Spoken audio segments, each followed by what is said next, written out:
안녕하십니까. 한국정보컨설팅의 그 ALM 컨설팅과 기획팀을 맡고 있는 이정호 수석이라고 합니다. 반갑습니다. 자, 벌써 이제 6번째 세션인데요. 처음 시작했을 때와 비교해서 자리가 그렇게 많이 빈 데가 없네요. 그런 것으로 유추해 본 바, 오늘 참석하신 분들은 굉장히 진취적이고 신기술을 도입하는 데 있어서 그렇게 크게 부담감이 없이 적극적으로 지식을 취득하실 수 있는 그런 마인드를 갖고 계신 분이신 것 같습니다. 일단 시작하기 전에 잠깐 시간을 5년 정도 뒤로 돌려보겠습니다. 혹시 이렇게 세미나들을 많이 참석을 해 오셨으니까 5년 전에 주로 세미나 주제로 많이 선택되던 주제가 어떤 것인지 기억나시는 분이 계시나요? 보통 보면은 IoT, 라즈베리 파이나 아니면은 아두이노 같은 것으로 대표되는 IoT 세미나라든지, 또 하나는 스플렁크 혹은 몽고DB 같은 빅데이터, 이런 세미나를 이제 굉장히 많이 하는 것을 기억을 하실 겁니다. 그러면은 시간을 조금만 더 돌려보겠습니다. 한 10년 정도 전으로 돌려보면은 10년 전에는 무슨 일이 있었는지 기억하시나요? 대부분 기억하시는 분들은 요 행위로 나오는 세미나가 머릿속에 많이 남으실 텐데요. 아이폰입니다. 벌써 10년 전에 아이폰이 출시가 됐습니다. 이 아이폰이 출시가 됨으로써 사회적인 부분과 문화적인 부분에서 굉장히 큰 혁명이 발생을 했죠. 물론 2009년에 구글에서 안드로이드를 같이 개발을 하면서, 즉 2007년과 그 이후 IoT가 대두되게 된 그 사이 년도를 되짚어보면은 그 사이에 SNS 서비스들, 페이스북과 트위터로 대표되는 그런 서비스들이 나왔고, 그리고 이제 조금만 더 돌려보자면은 이제 15년까지 한번 돌려보겠습니다. 자, 15년 전으로 돌렸을 때는 어떤 일이 있었는지, 어느 세미나가 굉장히 많았는지 기억하시는 분이 계실지 모르겠습니다. 제가 15년 전에 보통 그 일을 한지 좀 됐을 그런 시점이었는데, 그때는 대부분 비표준의 표준화, CMMI나 스파이스와 같은 프로세스 표준화, 그런 세미나라든지, 혹은 다운사이징, 생각나시나요? 차세대 시스템들이죠. 대부분 커다란 서버들을 전부 다운사이징해서 이제 우리는 좀 더 그 확장성이 좋게 만들겠다. 자, 이런 식으로 쭉 훑었던 이유는 뭐냐면은 각각 시대별로 대표적인 각 그 단어들이 있습니다.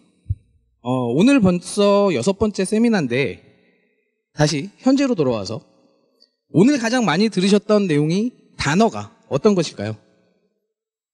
데브옵스 에자일. 물론 아틀라시안이기 때문에 아틀라시안 이런 단어도 굉장히 많이 들으셨을 텐데, 자, 데브옵스와 에자일이라는 단어가 많이 나오게 될 수밖에 없는 이유는 뭐냐면은 지금 현재 IT 생태계는 굉장히 빠르게 지나갑니다. 그렇죠? 그래서 그런 것들에 있어서 우리는 빨리 그것을 따라가자라고 한다면은 결국에는 데브옵스와 에자일을 보게 될 수밖에 없습니다. 그래서 오늘 주로 많이 보셨던 내용이겠지만 다시 한번 제가 아주 이 앞단에 있는 세미나도 저도 잠깐씩 들었는데 굉장히 폭넓고 그리고 굉장히 깊게 들어가신 것을 확인할 수 있었는데, 혹시 오늘 데브옵스에 관련된 내용을 들으시고 이것은 굉장히 괜찮은 내용이네, 내일부터 우리 데브옵스 해야겠다 라고 생각하시는 분 계시나요? 혹은 좋은 거는 알겠는데 도대체 어디서부터 시작해야 될지 모르겠다, 대부분 이런 심정이실 겁니다. 자, 그런 분들을 위해서 굉장히 라이트하게 데브옵스에 대해서 설명을 드리고, 이제 데브옵스를 어떻게든 쫓아가야 될 텐데 그 쫓아가기 위한 과정 중에 발생하는 그 사례들을 통해서 어떻게 이것을 데브옵스를 쫓아갈 수 있는지, 이런 부분들에 대해서 오늘 발표를 진행을 하도록 하겠습니다. 자, 첫 번째 주제입니다. 데브옵스입니다. 아마 여러분들께서도 이 뒷장에 뭐가 나올지 대부분 다 상상이 가실 겁니다.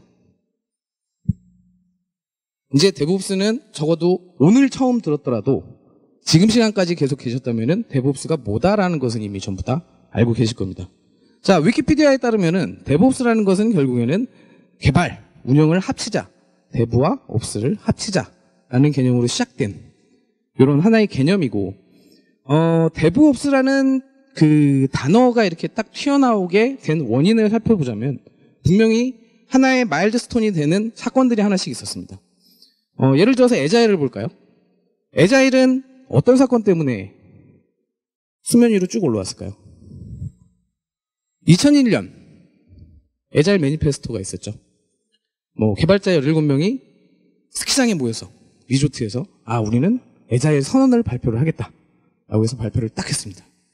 자, 그 이후로서 이제 이 내용을 보고서는 이제 에자일이라는 것도 하나의 훌륭한 방법론이구나 라는 것을 사람들이 인식을 하고 점점 에자일을 사용을 하기 위해 접근을 해왔습니다. 데브옵스도 마찬가지입니다.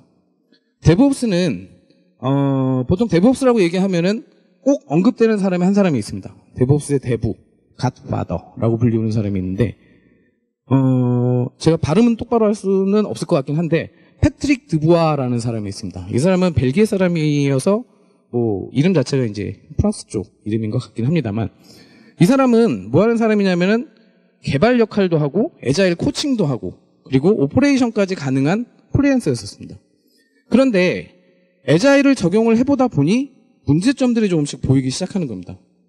그 문제점이 뭐냐면은 개발단까지는 어떻게든 빨리 나오는데 오퍼레이션 부분에서 점점 바틀렉이 걸리는 게 느껴지더라. 이런 생각을 갖고 있었는데 갑자기 캐나다 쪽에서 어떤 사람이 동일한 주제를 가지고 세미나를 하는 겁니다. 그래서 그것을 확인해보고 나도 이것에 대해서 조금 더 구체적으로 접근을 해봐야겠다라고 한 게 2009년 10월 정도에 그 유럽에서 디벨롭먼트와 오퍼레이션 컨퍼런스를 개최를 하고자 라고 해서 이 사람이 디벨롭먼트의 데브와 오퍼레이션의 옵스 따고 데이스를 붙여서 데브옵스 데이스라는 컨퍼런스를 만들었습니다. 자, 그 컨퍼런스를 만들었더니 이제 컨퍼런스 참석한 사람들이 트위터에다가 해시태그로 데브옵스라고 관련해서 그런 트위터를 계속 날렸습니다. 그래서 일반화가 된 단어가 데브옵스라고 보시면 될 것 같습니다. 자, 이 그림도 오늘 최소한 6번째 보고 계신 화면이 아닐까 싶습니다.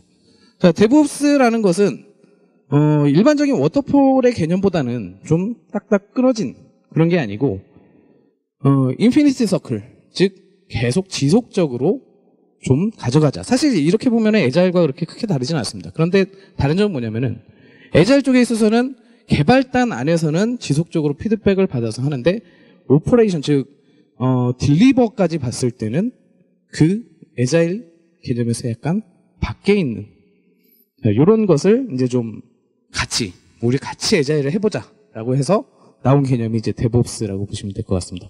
그래서 데브옵스에서 가장 포커스로 잡고 있는 것은 역시 가장 진한 그래프입니다. 컨티니어스 피드백이 들어와야 그 다음 작업을 진행할 수 있다라는 것을 확인하실 수가 있고요. 자, 그러면 데브옵스의 목적을 한번 살펴보도록 하겠습니다. 데브옵스의 목적은 간단합니다.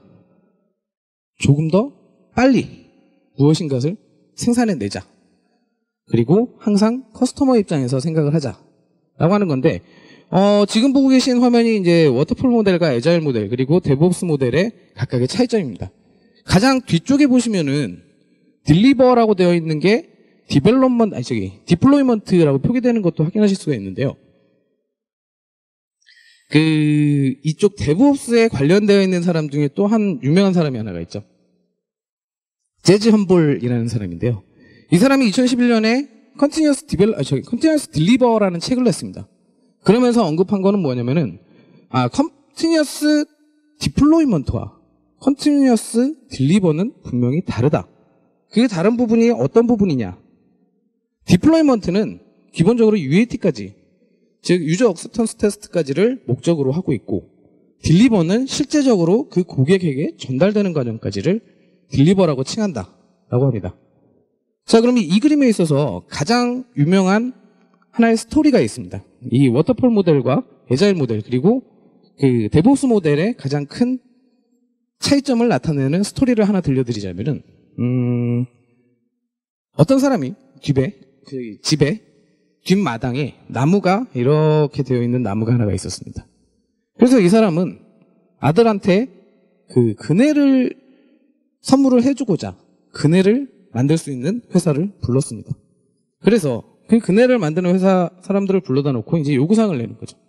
아, 그네는 쇠로 되어 있는 손잡이와 역시 바닥에 쇠로 되어 있는 그 의자를 붙여서 하나의 그네를 만들어 주십시오 라는 요청사항을 냈습니다.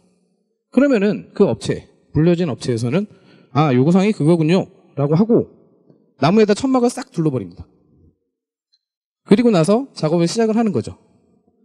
그리고 작업을 시작을 하면서 이것은 3개월 정도 걸릴 예정이니 3개월 이후에 이 내용을 보여드리겠습니다 라고 보통 얘기를 하죠.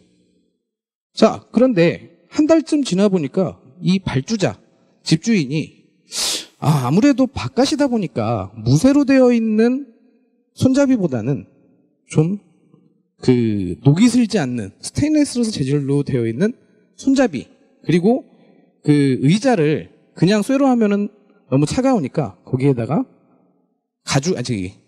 고무로 둘러서 완성을 시켜주십시오 라고 한 달쯤 지난 후에 공사 책임자를 불러다 놓고 얘기를 했습니다.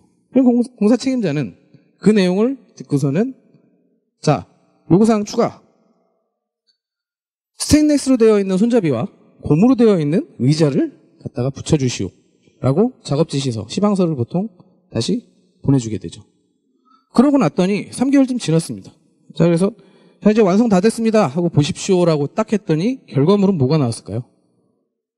자, 양손잡이는 그냥 무쇠로 되어 있고 중간에 엄한 스테인리스 손잡이가 또 하나가 달렸습니다. 그리고 더더군다나 거기에 고무로 코팅까지 되어 있습니다. 그러면은 주문한 사람의 입장에서는 어떤 기분일까요? 이건 아예 탈 수도 없죠. 그래서 이게 뭐냐, 다시 만들어라. 그러면은 이제 공사하는 사람들은 이미 3개월의 기간이 추가가 됐는데도 불구하고 분명히 누구의 잘못인지가 명확하기 때문에 알겠습니다. 한 달이면 다시 고치니 조금만 더 기다려 주십시오. 그리고 천막을 다시 칩니다. 그리고 나서 다시 뜯고 또 다시 만들어줍니다. 자, 이게 일반적으로 얘기하는 워터폴 모델로 진행을 했을 때 나오는 문제점들입니다. 자, 그러면 에자일을 보겠습니다. 자, 에자일을 보자면은 에자일의 개념으로는 이거죠. 똑같습니다. 요구사항이 나왔고 그것에 대해서 천막을 일단 둘렀습니다. 이제 시작을 합니다. 자, 시작을 하면서 가장 먼저 노끈과 종이를 이용을 해서 손잡이와 의자를 만들어 놓고 잠깐만 천막 안으로 들어와 보세요 라고 해서 자, 이렇게 하는 게 맞습니까? 확인을 하죠. 맞습니다. 그 다음날 노끈을 다시 또 다른 질긴 가죽끈으로 바꿉니다. 자, 노끈보다는 조금 더 질겨졌는데 이렇게 진행하는 게 맞습니까? 맞습니다. 그리고 나서 또 작업을 진행하려고 하는데 잠시만 기다려 주십시오. 재질을 스테인리스로 바꿔주십시오. 바꿉니다. 그리고 나서 3개월 후에 천막을 싹 걷죠. 그래서 의자가 완성이 됐습니다. 정확한 납기일에 정확한 고객의 요구사항에 의해서 제품이 만들어졌습니다. 이걸 보통 이제 에자일 프로세스를 이용을 한 사례로 들게 되고요. 자, 데브옵스를 보겠습니다. 데브옵스는 뭐냐면은 천막 자체를 치질 않습니다. 그리고 나서 자, 공사 시작합니다 라고 해놓고 노끈 그어놓고 이게 종이로 되어 있습니다. 자, 이건 종이로 되어 있으니 그냥 단순히 움직이기만 합니다. 잠깐 보기만 하세요. 그 다음날 종이로 되어 있는 부분을 나무로 바꿉니다. 자, 이건 아직 무게에 많이 실리지는 못하니 일단 아들한테 앉혀서 테스트만 한번 해보십시오. 아들은 그 다음날 혹은 그 다음 날부터 그네를 갖고 놀 수가 있는 거죠.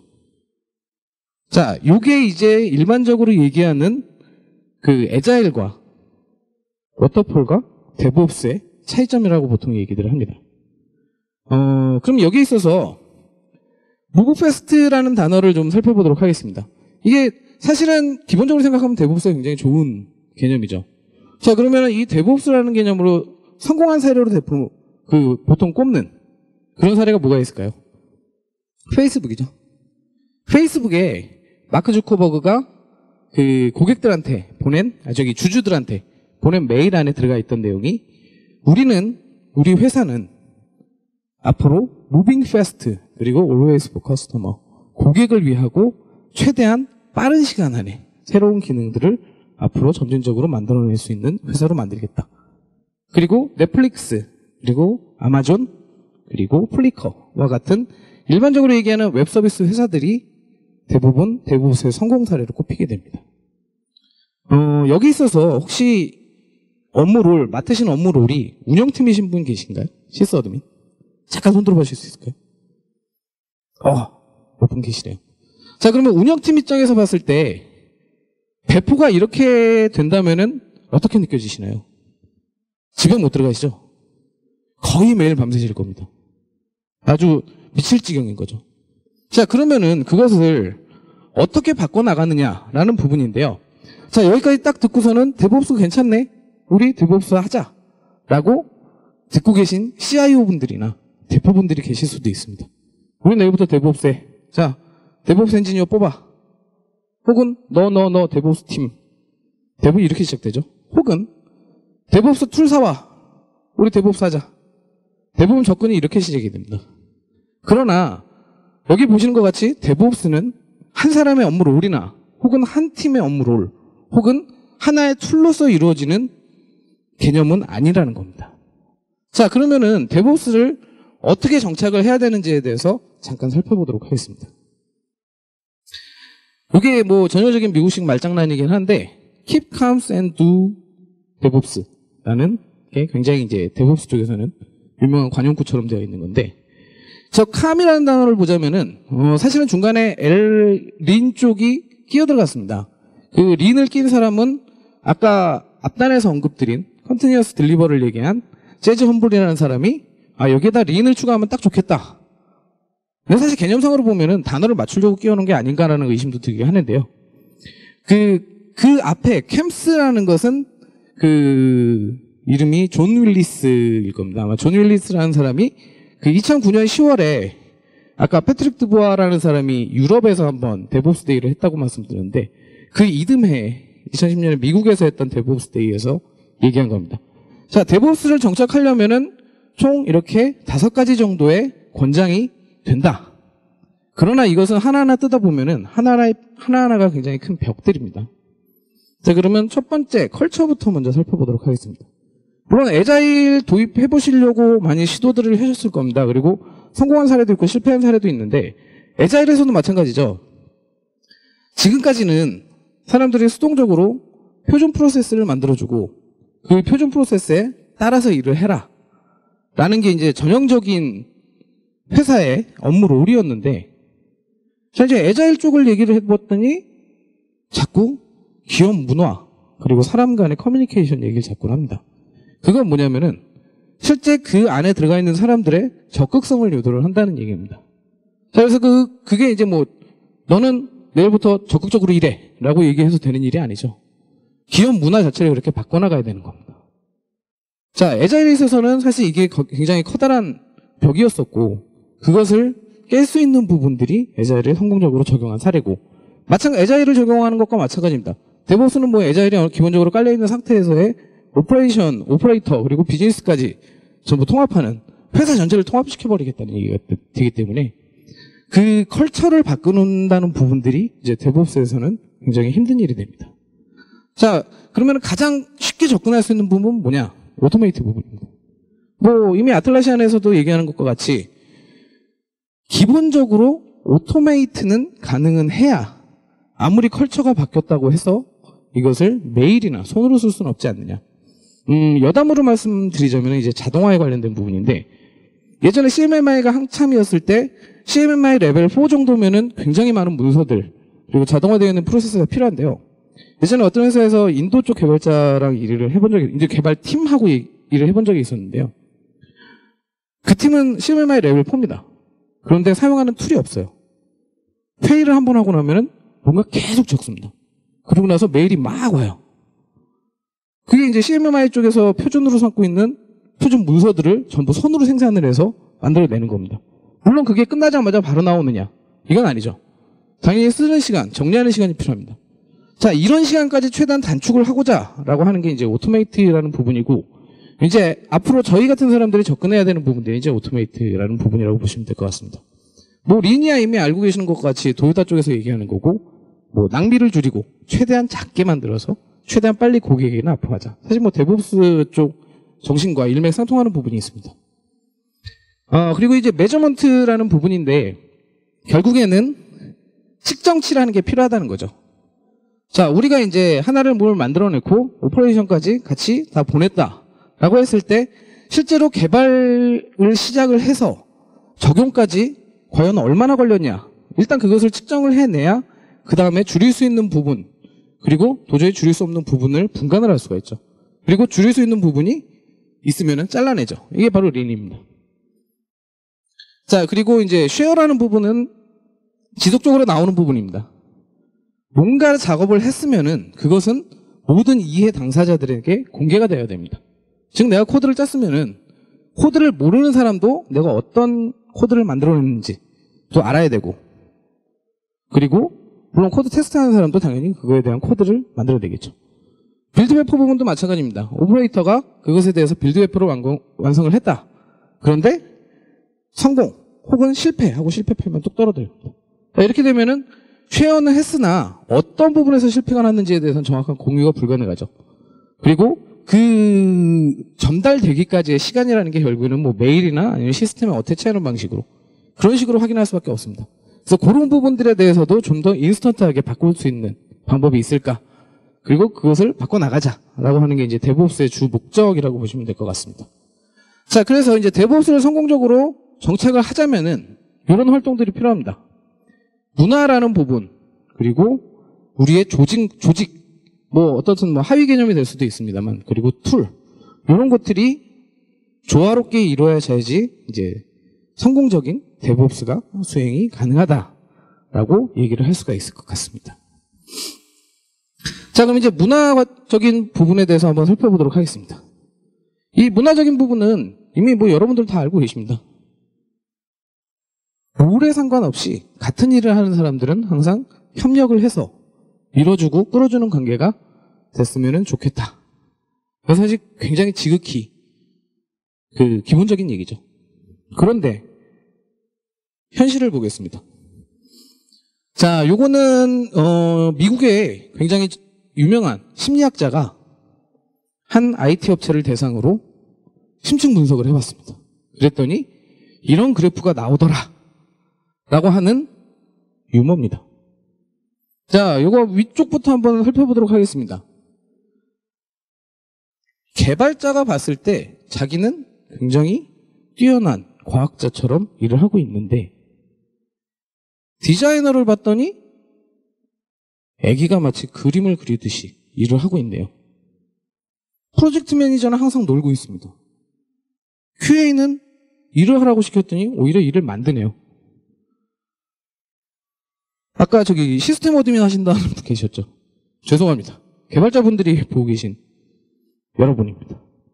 자, 물론 이제 우스갯소리지만 이런 식으로 각자 사람들이 내가 일하는 롤, 그 외에 다른 롤을 하는 사람들을 어떻게 보고 있는지 물론 유머러스하게 만들어 놓긴 했습니다만 이런 것들이 이제 문화적인 장벽이라는 겁니다. 회사 내의 문화적인 장벽이라는 겁니다.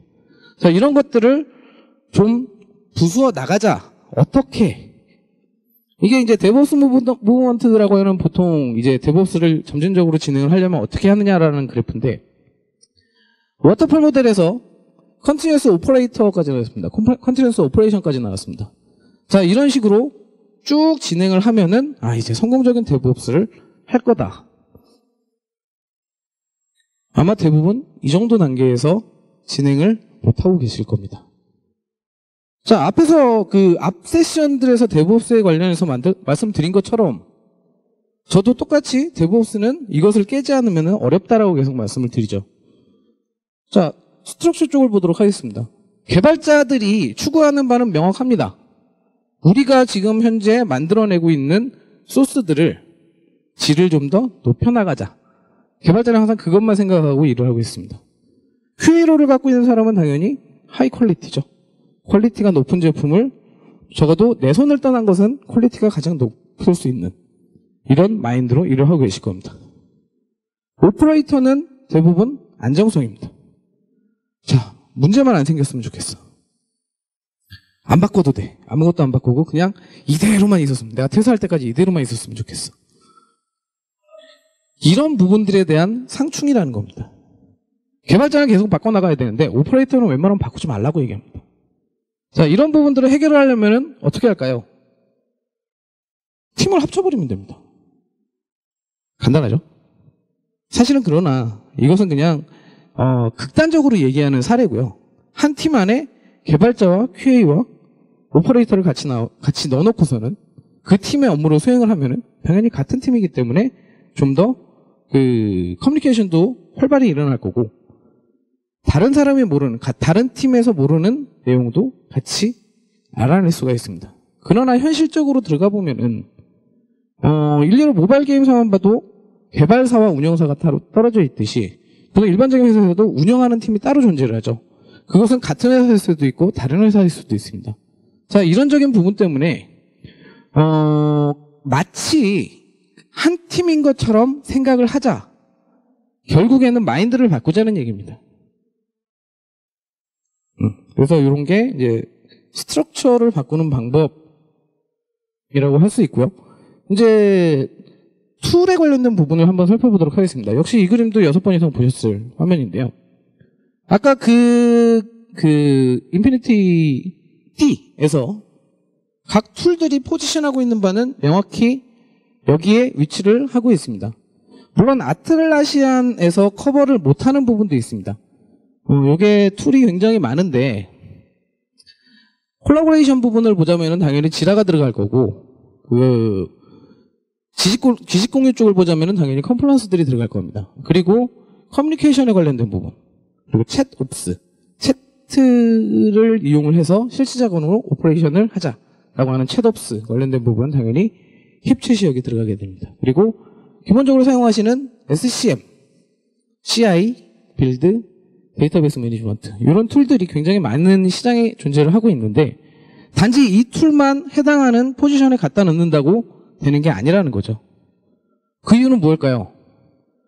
디플로이 부분을 보겠습니다. 사실은 지금 그 현업 쪽에서 보면은 아마 바꿀 수 있는 부분이 굉장히 많고 어려울 텐데, 특히 어려운 부분은 아마 이 디플로이에 관련된 부분입니다.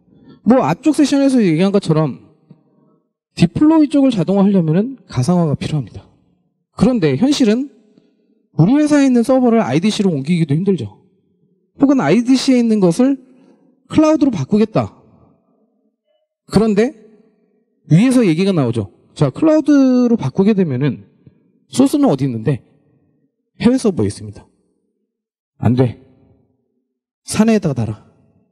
그래서 사내에 클라우드를 설치하는 케이스도 있습니다. 자, 이런 식으로 바꿔나가야 되는 부분들이 이제 도커, 실제로 올라가는 부분에 대해서 도커로 바꾸든지, 이런 부분들이 굉장히 큰 하나의 장벽으로 다가오게 됩니다. 그래서 저희가 주창하고 있는 바는 뭐냐면은, 자, 이것들을 한 번에 빅뱅 형식으로 전부 폭발시킬 수가 없다면은 점진적으로 나가자라고 보통 얘기를 합니다. 근데 점진적으로 나가려면은 하나 걸리는 부분이 있죠. 개발 프로세스를 애자일로 바꿔야 됩니다. 근데 사실 뭐 애자일로만 바꾸면은 한 3분의 2는 완성이 된 건데, 그럼 애자일은 2001년에 나왔고 이미 지금 현재 시점까지도 계속 시도를 하는데 아직도 성공 사례를 찾기가 굉장히 드뭅니다. 그 이유는 당연히 바꿔나가야 되는 문화라는 부분이 굉장히 많이 걸리기 때문에 그렇습니다. 내가 결제자라면은 애자일 프로세스를 쓰고 싶을까요? 아무리 빨리빨리 제품이 생산이 되고 그리고 퀄리티가 훨씬 좋아지고 비용이 줄어든다고 하더라도 오너가 아닌 이상은 웬만하면 하지 말자. 실제로 이제 제가 그동안 가장 메인으로 하고 있던 부분이 ALM에 관련된 부분인데, 실제 ALM 프로세스를 하나 바꾸는 것도 굉장히 오래 걸립니다.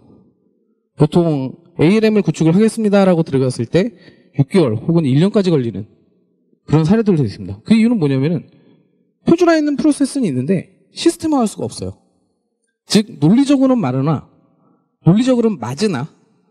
시스템적으로는 구현 자체가 불가능한 프로세스들을 우리의 변경 프로세스다라고 아직도 그 많은 회사들에서 그렇게 갖고 계십니다. 자, 이 상태에서 오늘 데브옵스를 보고 갔으니 이 툴들 다 갖다가 꽂아가지고 데브옵스 하자. 어렵죠.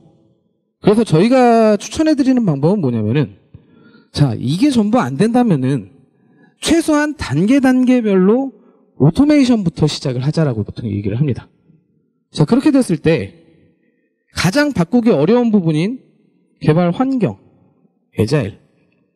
실제로 오토메이트가 전부 다 되어 있는 상태에서 아, 이건 편하구나.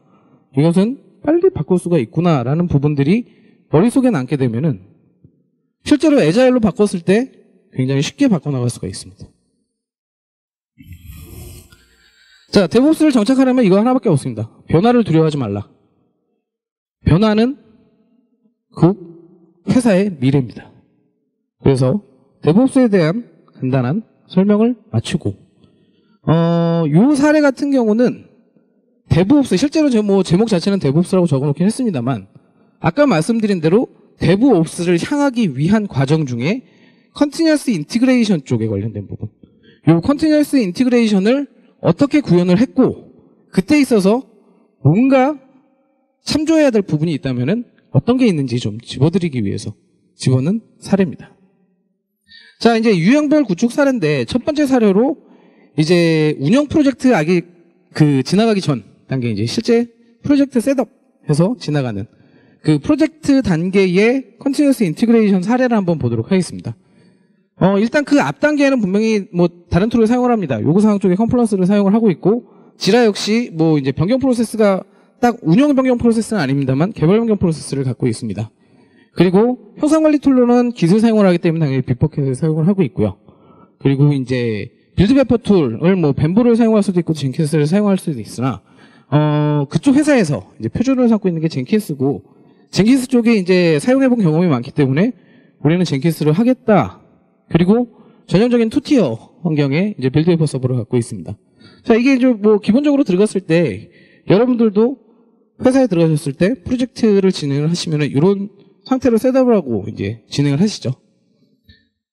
그때 있어서 볼 것은 당연히 지금 단계에서는 SIT까지만 하기 때문에 오퍼레이터는 존재하지 않습니다. 그리고 아까 멤버 세션에서 언급해 주신 것처럼 가장 큰 문제가 있습니다. 일단 git하고 git 브랜치를 사용을 하긴 하는데 코드 리뷰 단계가 없습니다. 혹시 회사에서 코드 리뷰 단계 사용하시는 분 계시나요? 아무도 손 안 드신 거 보니 없습니다. 그것과 마찬가지로 사실은 코드 리뷰에 대한 필요성은 대부분 다 인지를 하고 계세요. 그런데 코드 리뷰 쪽, 아까 세 번째 세션이니까 말씀하셨던 것 중에 굉장히 저한테도 와닿던 내용이었는데, 코드 리뷰를 결국에 할 수 있는 사람은 시니어 엔지니어들밖에 없습니다. 시니어 개발자들. 그럼 그 사람들은 자기 업무 하면서 옆에 있는 사람들이 올라오는 코드 리뷰까지 같이 진행을 해야 됩니다. 그러면 이 사람은 말 그대로 회사에 뿌리를 내려야 되겠죠. 불가능합니다. 이 사람한테 중요한 업무는 코드 리뷰가 아니고 나한테 떨어져 있는 소스를 만들어내는 게 이제 주 업무죠.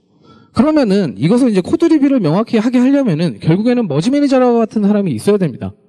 그러면 이 머지 매니저를 하는 사람이, 머지 매니저 롤을 갖고 있는 사람이 하는 역할은 매일같이 들어오는 커밋들을 가지고 이것에 대해서 정상적으로 코드가 짜졌는지를 비교를 해보고, 그리고 그 git 쪽에 반영을 하는, 이 얘기는 뭐냐면은 git의 가장 핵심적인 기능인 풀리퀘스트를 사용을 할 수가 없습니다. 머지 매니저가 없으면.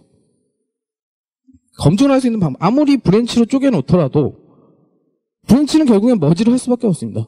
그럼 머지를 하면 머지 결과에 대해서 누군가가 확신을 가져야 되는데 그 확신을 갖는 사람은 누굴까요? 개발한 사람이겠죠. 그런데 그 개발한 사람이 이게 과연 정확히 만들어져 있는 소스냐? 자기는 분명히 확신을 합니다. 돌려보면 어떻게 될까요? 에러 삑삑 튀어나오죠. 그럴 수밖에 없습니다. 자, 이런 것을 방지하고자 머지 매니저라는 롤이 있고, 그리고 빅버켓 쪽에 풀리퀘스트 같은 것들이 있는데도 불구하고, 그리고 크루시블 같은 것도 있죠.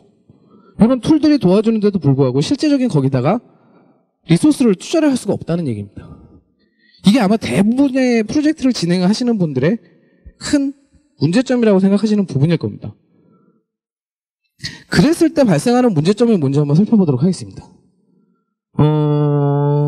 아무런 준비 없이 우리는 지금 아까 앞에 언급한 툴을 베이스로 시작을 한다. 프로젝트를 시작을 한다. 프로젝트 중에 당연히 CI 부분을 말씀드리는 거니까 CI를 하겠다라고 했을 때 가장 먼저 뱀부 혹은 이쪽에서는 젠킨스로 언급했습니다만 뱀부가 가장 먼저 하는 일은 대상 소스를 먼저 걷어와야 이제 빌드가 시작이 되죠. 그럼 대상 소스를 대부분 어떻게 갖고 오십니까? 가장 간단한 방법은 마스터에 있는 최신 버전을 갖다가 쓰면 되죠.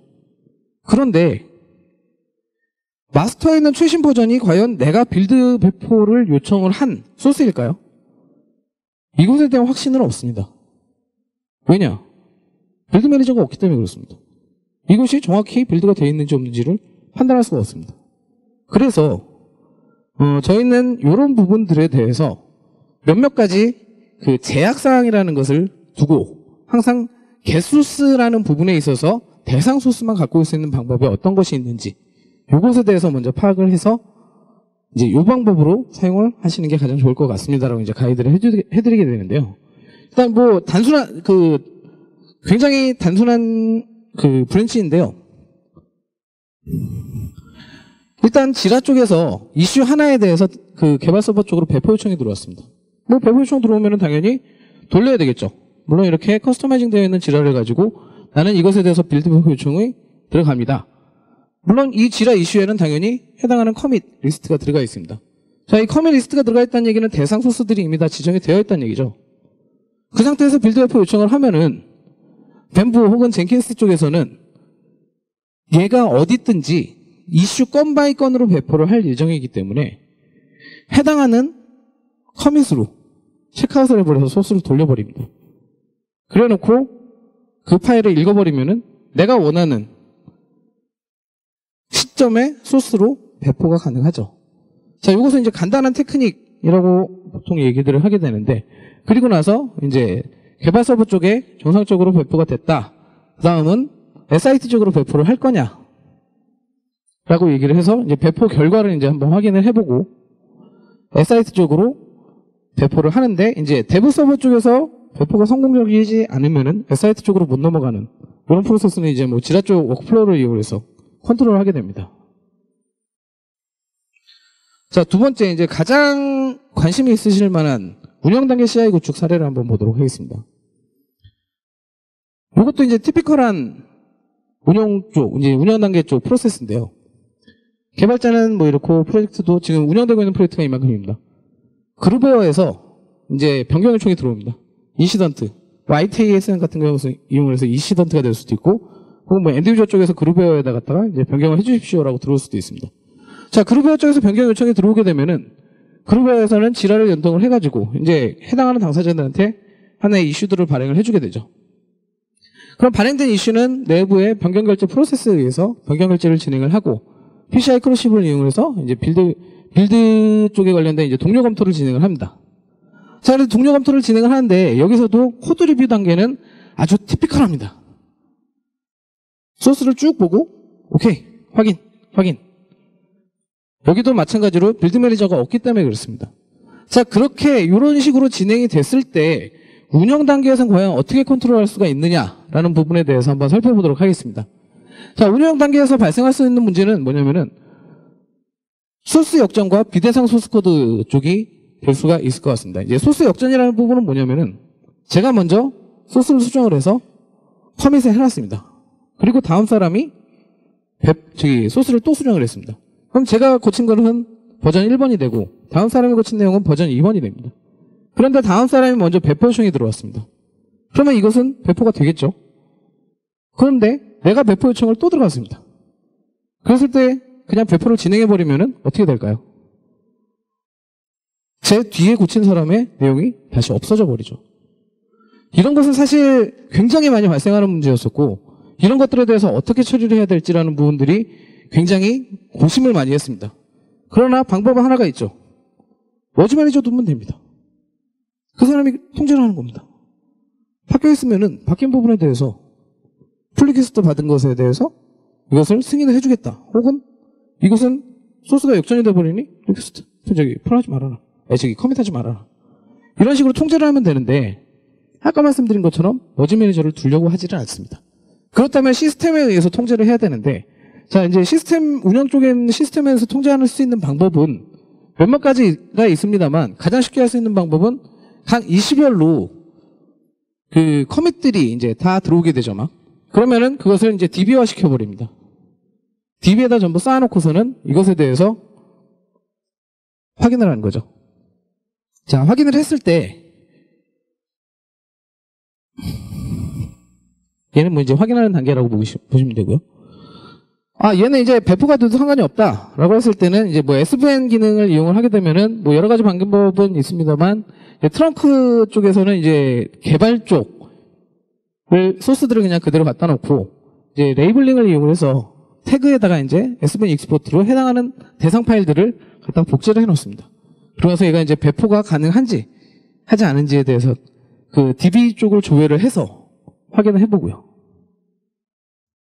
사실 이제 배포 가능 여부를 확인을 했을 때 얘는 이제 소스 역전 대상이다 라고 하면 막아버리고요. 얘는 분명히 커밋은 됐으나 이번 쪽 이슈 안에서 같이 배포될 내용은 아니다 라고 했을 때 그 파일만 빼버리는 방법도 있고 이번 이슈 자체에 배포를 막아버리는 방법도 있습니다. 자, 그런 식으로 컨트롤을 해줄 수가 있고 이제 파일 유형에 따라서 얘 같은 경우는 이제 소스 역전이 돼도 상관이 없다. 혹은 얘는 이제 비대상 소스지만 배포를 진행을 해도 상관이 없다라고 진행을 하실 수도 있습니다. 그것은 이제 지라 쪽에서 옵션을 하나를 부여를 해놓고 얘는 이제 이쪽에서 고쳐지는 내용 중 어떤 확장자로 되어 있는 혹은 어떤 모듈에 들어있는 소스들은 그냥 일반적인 배포를 진행을 해도 상관이 없다. 이런 방식으로 이제 제어를 하실 수가 있습니다. 자, 이렇게 제어를 했을 때 정상적으로 지나가면은 이제 하나의 CI 시스템이 구축이 완료가 된 겁니다. 자, 이런 식으로 쫓아가게 되면은 그 다음에는 CD를 구축을 하고 그 다음에는 프로세스를 바꿔서 에자일로 변경을 하여 이제 데브옵스, 실제적인 데브옵스를 구축을 할 수 있는 방법을 만들 수가 있습니다. 자, 여기까지가 오늘 제가 발표해드릴 내용이고요. 질문하실 내용이 있으시면은 저쪽 뒤에 마련되어 있는 부스에 오시면은 제가 답변을 드리도록 하겠습니다. 긴 시간 동안 들어주셔서 감사합니다.